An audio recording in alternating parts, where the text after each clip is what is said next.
Hello বন্ধুরা, তোমাদের সকলকে স্বাগত আমার education channel care education purpose. যদি কেউ সাবস্ক্রাইব না করে থাকো তাহলে শীঘ্রই সাবস্ক্রাইব করো পরবর্তী ভিডিও পাওয়ার জন্য। আজকে আমি তোমাদের সাথে আলোচনা করতে চলেছি একটি নাটক রাইনোসেরাস, লিখেছে ইউজিন আইনেস্কো।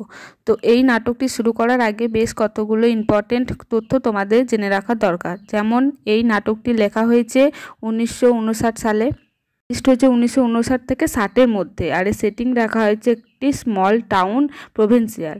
এটা হচ্ছে 3 অ্যাক্টের প্লে, আর এটা হচ্ছে একটা অ্যাবস্ট্রাক্ট ড্রামা। অ্যাবস্ট্রাক্ট ড্রামা হচ্ছে যেখানে গল্পটা ঠিকঠাকভাবে উপস্থাপনা করা থাকবে না, যার সাথে বাস্তবের কোনো মিল নেই। তো চলো এই নাটকের মেন ক্যারেক্টারগুলো জানা যাক। প্রথমেই দেখা হচ্ছে ব্লেঞ্জার, তারপরে আছে তার বন্ধু জেন, তারপরে হচ্ছে ডেইজি ব্লেঞ্জারের গার্লফ্রেন্ড, তারপরে হচ্ছে ডুহার্ট যে তার অফিসের সহকর্মী। এরপরে আছে দেখো মিস্টার অ্যান্ড মিসেস বিউফ, যারা তার অফিসে কর্মরত। এই কতকগুলি চরিত্র নিয়েই এই নাটকটি রচিত হয়েছে। তো চলো এবার এর গল্পের সামারিতে চলে আসি। গল্প শুরু হচ্ছে একটি ছোট্ট শহরের মধ্যে দিয়ে, যেখানে একটি ক্যাফের মধ্যে বেরেঞ্জার ও জিন, দুই বন্ধু, একে অপরের সাথে দেখা করে কথোপকথন বলছিল। তো দেখো এই গল্পে জিন হচ্ছে খুবই ভদ্র জেন্টাল স্বভাবের একজন মানুষ, আর বেরেঞ্জার সবসময় মধ্যরত অবস্থায় থাকে, আর সবসময় সময় নষ্ট করে, কোনো কাজে মন থাকে না, এই ধরনের মানুষ। তো জিন ও বেরেঞ্জার সেই ক্যাফেতে বসে দুজনে কথা বলছিল। জিন তাকে তার স্বভাব চরিত্র বদলানোর কথা বলছিল, তারপরে যে এইভাবে সে সময় নষ্ট করছে এইসব নিয়ে তাকে বোঝাচ্ছিল। আর বেরেঞ্জার তাকেও এই কথায় কথায় দুজনের মধ্যে তর্ক বিতর্ক শুরু হচ্ছিল। সেই মুহূর্তেই সেই গ্রাম থেকে ছুটে একটা গন্ডার অর্থাৎ রাইনোসেরাস ছুটতে ছুটতে তাদের ওখানে উপস্থিত হয়। সে কিছুক্ষণ ঘোরাঘুরি করে সেখান থেকে চলে যায়। কিছু মানুষ আবার সেগুলো দেখে, তারপর আবার তারা দুই বন্ধু মিলে গল্প শুরু করে দেয়।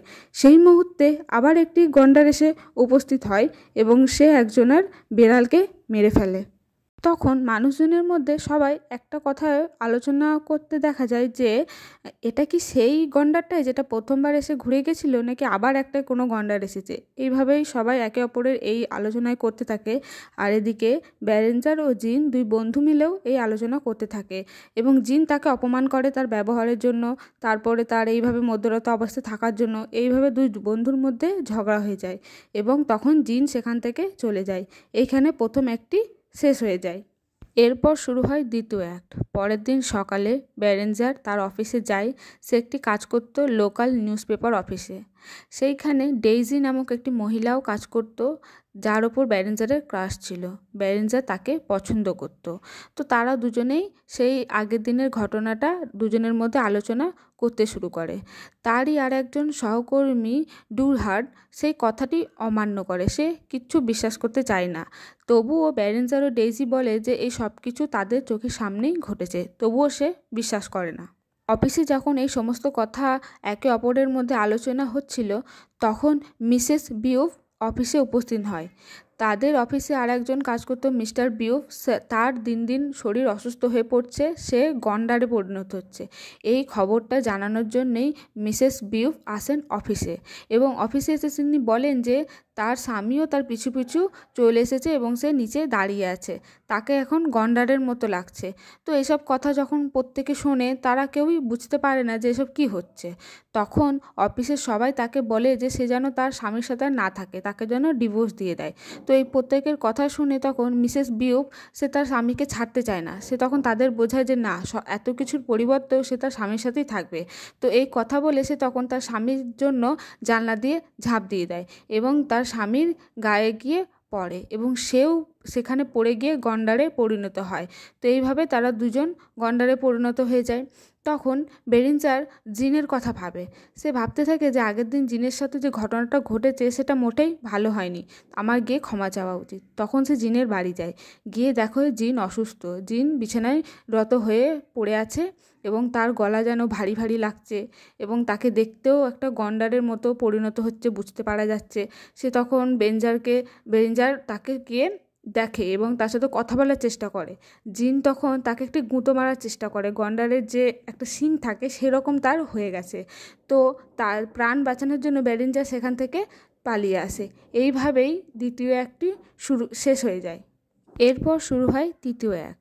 তো দেখা যায় পুরো শহরে এইভাবেই একে অপরের গন্ডারে পরিণত হয়ে যায়, অর্থাৎ পুরো শহর জুড়ে সবাই গন্ডার, কেউ বাকি নেই, শুধু বেরেঞ্জার, ডেইজি আর ডুডার বাকি আছে। তো তারা তিনজন তখন ডিসাইড করে যে না, তারা গন্ডারে পরিণত হবে না, তারা মানুষই থাকবে। তো যখন এসব দেখা যায় দিন দিন সবাই যখন এরকম গন্ডারে পরিণত হচ্ছে, তারা তিনজনে যখন কাজকর্ম করছে, একে অপরের সাথে কথাবার্তা বলছে, তখনও ডিউডার তাকে এসে খবর দেয় যে তাদের অফিসের যে ম্যানেজার ছিল তিনিও গন্ডারের দলে পরিণত হয়েছে, কারণ তার মনে হয়েছে যে সেও গন্ডারে হবে। তাই এইভাবে সেও তখন তাদের যে দল ছিল সেখানে যুক্ত হয়ে যায়। তো ডিউডার তখন তাকে বলে যে না, তারা কখনো হবে না। তো এই কথা বলতে বলতেই হঠাৎ ডিউডার জানলা দিয়ে ঝাঁপ দিয়ে দেয় এবং সেও গন্ডারের দলে পড়ে নিজে গন্ডার হয়ে যায়। তো তখন বাকি থাকে বেরেঞ্জার ও ডেইজি। তো তারা দুজন ভাবে যে তারা দুজন একমাত্র মানুষ থাকবে এবং প্রত্যেককে মনুষ্য জগতে ফিরিয়ে আনবে। তো এসব কথা বলে। তো এসব কথা বলতে বলতেই হঠাৎ পরের দিন দেখা যায় ডেইজিও নিজে মনে করে যে সে গন্ডারের দলে পরিণত হবে, কারণ আগের দিন বেরেঞ্জার ও ডেইজির মধ্যে ঝগড়া হয় এবং বেরেঞ্জার তাকে কোনো খারাপ মন্তব্য করে, তাকে খুব কথা শোনায়, যাতে ডেইজি রাগ হয়ে যায় এবং মাথা গরমে তারও মনে হয় যে সেও গন্ডারের দলে যোগ দেবে। তাই সেও শেষে গন্ডারে পরিণত হয়। এরপর দেখা যায় একমাত্র শুধু বেরেঞ্জারই বাকি থাকে গন্ডার হতে। সে তখন ভাবতে থাকে যে সে নিজেকে নিজেই মানসিক অবস্থায় ভুগে সে ভাবে যে তারও কি গন্ডারের দলেই পরিণত হওয়া দরকার, নাকি তার মানুষ রূপে থাকা উচিত। তো এই কথা ভাবতে ভাবতে সেই মনে করে যে সে কখনো গন্ডারের কাছে নিজেকে মাথা নত করবে না, সে মনুষ্য রূপেই থাকবে। এইভাবেই এই নাটকটি শেষ হয়ে যায়। আর পুরো শেষে সে এই কমেন্টই করে যে সেই মনুষ্য জগৎকে ফিরিয়ে আনবে, অর্থাৎ সে গন্ডারের কাছে মাথা নত করবে না। তো এই নাটকটি থেকে বোঝা যায় যে রাইনোসেরাস অর্থাৎ যে মোটা চামড়ার যে জন্তু, তাকে কেন্দ্র করে অর্থাৎ মানুষের যে শরীরে যে পরিবর্তন, অর্থাৎ মনুষ্য জগৎ যে দিন দিন নিজেকে পরিবর্তন করে ফেলছে, এই নাটকটি লেখক সেটাকেই উপস্থাপনা করতে চেয়েছেন যে মানুষের মধ্যে যে পরিবর্তনটা দেখা যাচ্ছে, মনুষ্য অর্থাৎ পশুদের মধ্যে যে ভেদাভেদ, তো সেই জিনিসটাকে তিনি তুলে ধরতে চেষ্টা করেছেন যে মানুষকে এখন নিজেদের স্বার্থের কথা ছেড়ে দিয়ে অন্য একে অপরের সাহায্য করার জন্য বেঁচে থাকা উচিত। তার জন্য তিনি এই নাটকটি উপস্থাপনা করেছেন।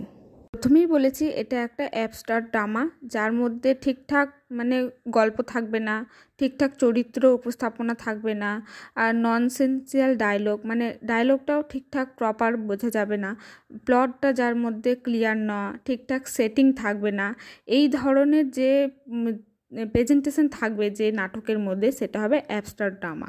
তো এইখানে লেখক এইসব কিছু ঠিকঠাক উপস্থাপনা করতে পারেননি, তো সেই জন্যই এই রাইনোসেরাসকে অ্যাবস্ট্রাক্ট ড্রামা বলা যেতে পারে। আজকের ভিডিওটা এই পর্যন্তই। যদি ভিডিও ভালো লেগে থাকে তাহলে ভিডিওটি একটি লাইক করে দিও, আর যদি কোনো অসুবিধা থাকে তাহলে আমাকে কমেন্টে জানিও।